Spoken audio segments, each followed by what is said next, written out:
And welcome to The Balancing Act. We're having some fun. I'm Julie Moran. And I'm Olga Villaverde. We all need to be aware when it comes to cyber thieves. They can steal our identity and so much more. We're going to see how one company can provide protection and peace of mind. And she's back. She is. Jo Frost, the Supernanny, returns to Lifetime television. I love her. Looking forward to speaking with her. You know, it's never too late to learn parenting tips. Never too late. All that and much more where? The Balancing Act starts right now. Stay with us.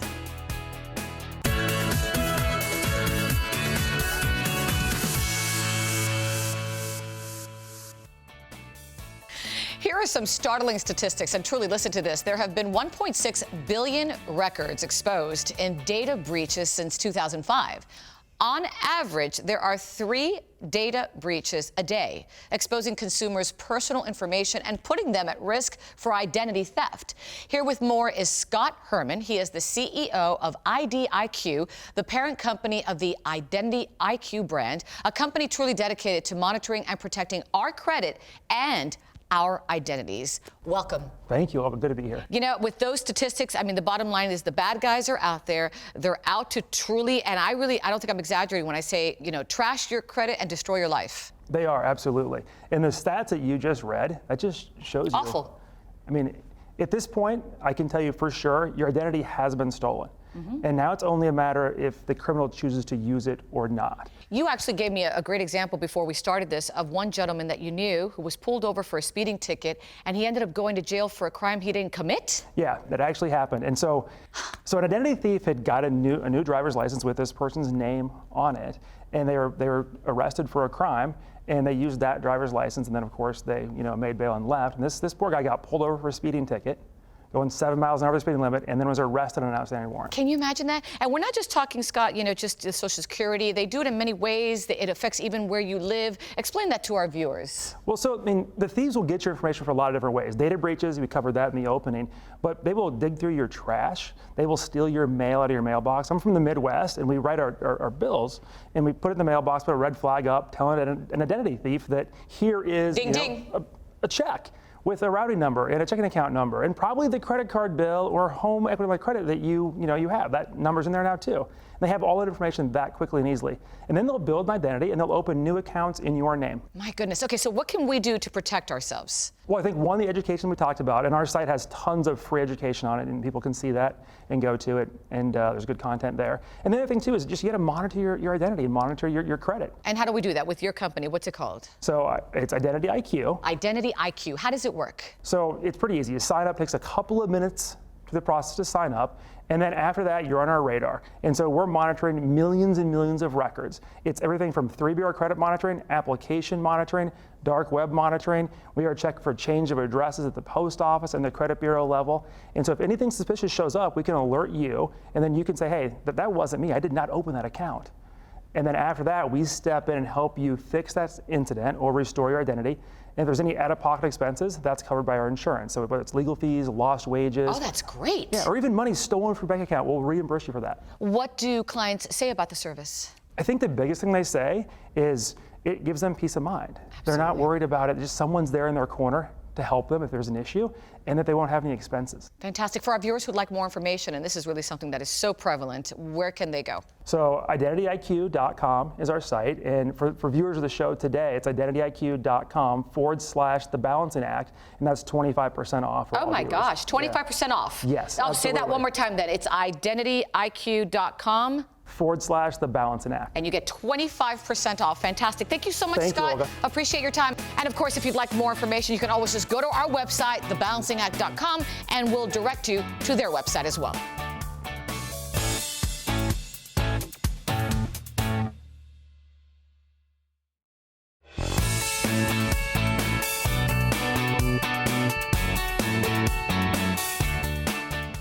The groundbreaking, award-winning, and beloved series Supernanny is back to help a new generation of families.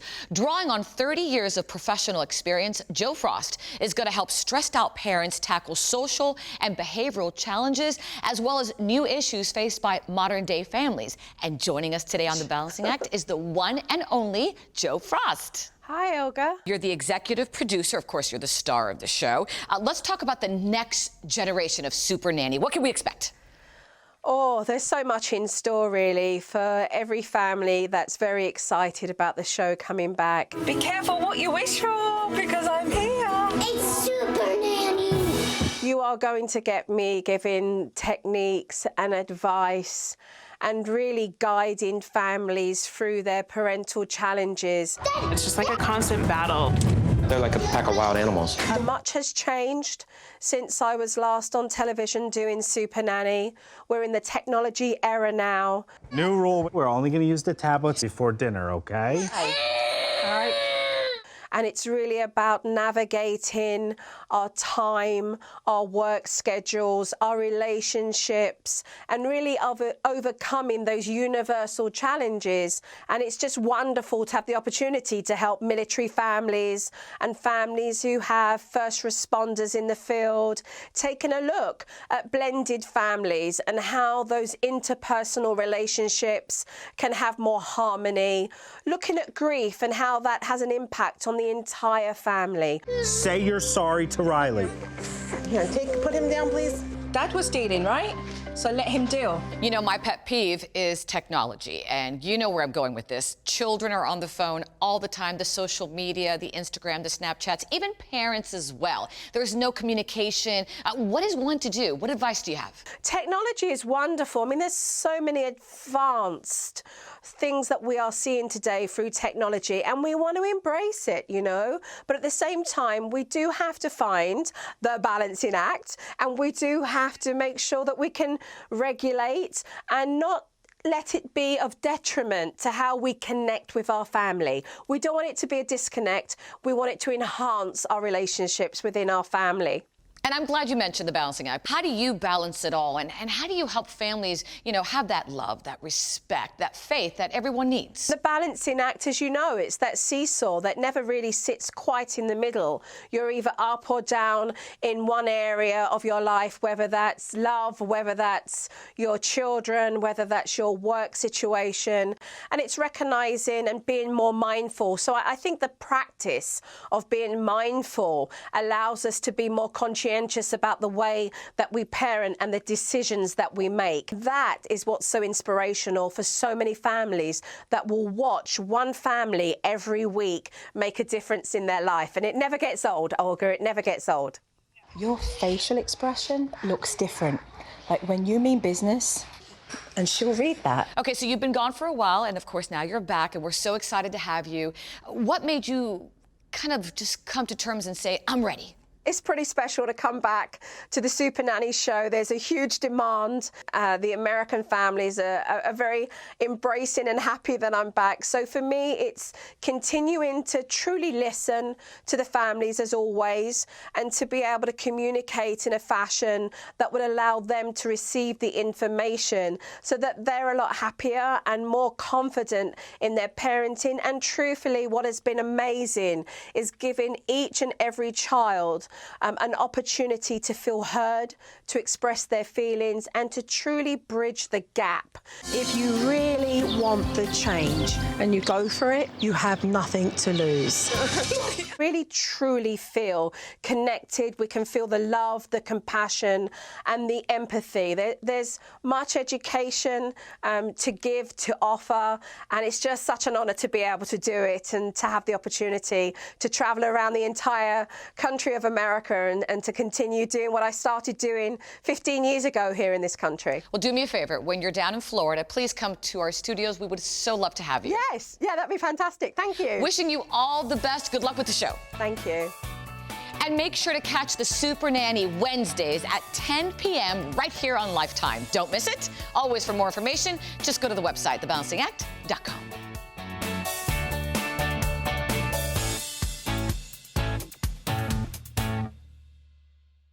Now, Necessity is the mother of invention, and for our next guest, her mother was the inspiration for her invention. Here to share her very personal story and the delicious outcome is Lindsay Chambers, founder of GOJAI. You got the memo. Wear blue, right? Yeah.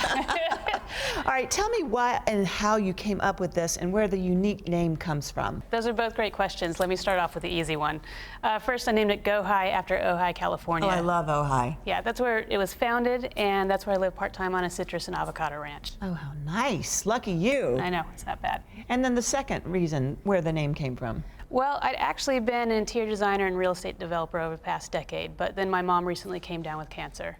I started flying up from Southern California to Northern California to help her through the chemotherapy treatments. And during that time, she really wanted to get off of traditional diet caffeinated soda because she knew it wasn't good for her. Oh, it's not good for you. Yeah, especially going through cancer and chemo. So that's why I came up with the nation's first organic caffeinated sparkling water, because she was a sparkling water drinker. And she was actually my primary taste tester on each of these. So these are all mother approved. Oh, now tell me about the ingredients and what's, I mean, they're just beautiful to look at, but go through that ingredient list for me. Sure. For the GOJAI organic line, it's just 4 simple ingredients. It's caffeine from organic raw green coffee beans, purified sparkling water, organic natural flavors, and a splash of lemon juice for acidity. Then in our glass line, we actually have real fruit juice that's added to it, because that's for people that want a little bit more flavor, but everything still stays underneath 25 calories, and it's the same amount of caffeine as the can line.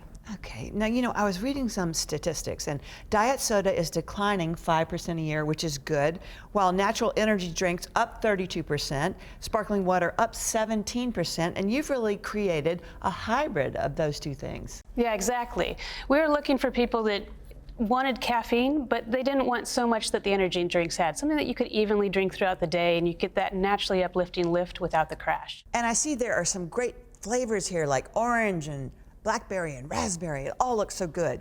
Well, they're inspired by the fruits on my farm. I'm a tangerine and Valencia orange grower, as well as avocado. And so I tried to bring in flavors that were available in Ojai. And so that's actually why all our fruit is sourced in the Pacific Northwest. So the GOJAI organic line is essentially just like any sort of flavored sparkling water. You can't taste the caffeine at all. And it's just light. It's 0 calories, 0 sugar, and 0 preservatives. You know, I've been looking at this while we've been talking, and I know we've got some to try. I think we've got a grapefruit. Alrighty. All right, you got one too. I've been waiting for this all segment to try. It looks so good.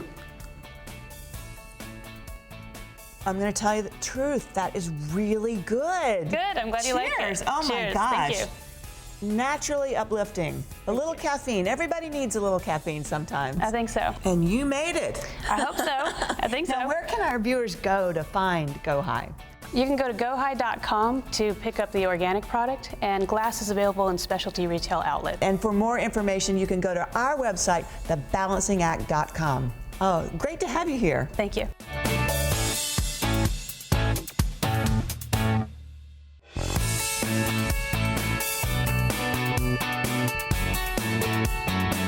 Welcome back to The Balancing Act. November is Alzheimer's Awareness Month, and nearly 6 million Americans are living with this disease. Every 65 seconds, someone in the U.S. will develop a form of Alzheimer's. This morning, we want to shed some light on not only those suffering from the disease, but also the caregivers.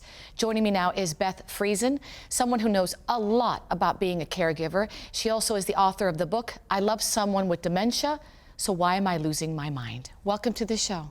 Thanks for having me, Olga. I want to talk about, obviously, the book. There's so much to cover here. But first, the inspiration behind it. What was it? My mother, actually. Oh. In 2010, she was diagnosed with Alzheimer's disease. That must have been so tough. It is a very, very hard thing to hear, and it left our family reeling. And we wanted to better understand not only how we could help her experience the highest quality of life possible, of course, but also how could we best support our dad, who was her primary caregiver. And I'm glad you brought up your father, because you wrote here, the finality of the diagnosis was overwhelming and staggering, even for us as daughters who knew years before. And for our dad, it was catastrophic. We talk so much about the person who has Alzheimer's, and sometimes we forget about the caregivers and what they go through, and even the depression that they feel. Absolutely, the sheer overwhelmingness of it. I like to equate it to a daily marathon. This is not a sprint, caregiving for someone with Alzheimer's. The studies have shown that it ranks up there with post-traumatic stress disorder in terms of the stress. In addition to depression, like you mentioned, they also have a much higher rate of illness, disease, and their social circle shrinks to the point that really it's just the person they're caring for. And like you said, that causes a lot of depression. I love the book because it's a very easy read, which is fantastic. Absolutely. You have tips through the stages, even living arrangements. You basically just really lay it out for someone who may be now experiencing this. Who do you feel would benefit from something like this, Beth? Well, as the title says, all you have to really do is love someone or care about someone who has dementia. So obviously caregivers, but also neighbors, friends, co-workers. This book is really there to help them learn how to best care for those caring for someone with dementia. In the last chapter, you talk about grieving, which we all grieve differently. And I read here, you put, yes, this disease requires much grieving before they leave us physically. But for some of us, the final goodbye brings with it a finality for which we are ill-prepared. Everyone grieves differently. That goodbye, it's such a long goodbye. I know Ronald Reagan's daughter called it the long goodbye. Mm-hmm. And it's very aptly named that. Very difficult, isn't it? It is. I was very blessed that just 19 days before my mother passed away, she had what I like to call a notebook moment. For about 60 seconds, What did she say? I was the recipient of the most beautiful words. She recognized you? She told me that I was precious. She told me that I was beautiful. Oh. But then she asked me something that I would take care of people. And I thought that was such an interesting thing for her to almost charge me with to do. She gave you a job to do. Yes, she said, take good care of your people. And of course I said I would. And so since then I've started a business helping people just like we were as a family struggling to cope with this overwhelming diagnosis. And I've become a certified dementia practitioner and now trainer to train other practitioners. And now just a couple months ago released this book.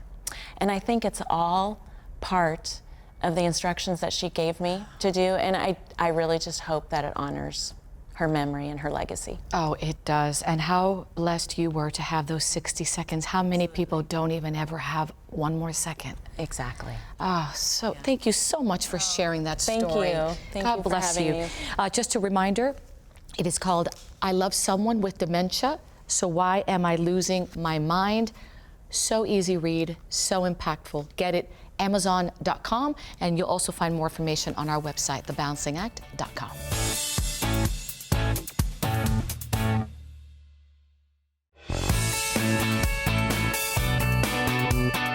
Oh my gosh, when I was raising my girls, I wish Joe Frost had come into my house. And I wish I helped had me Ralph out. in my house. Yeah.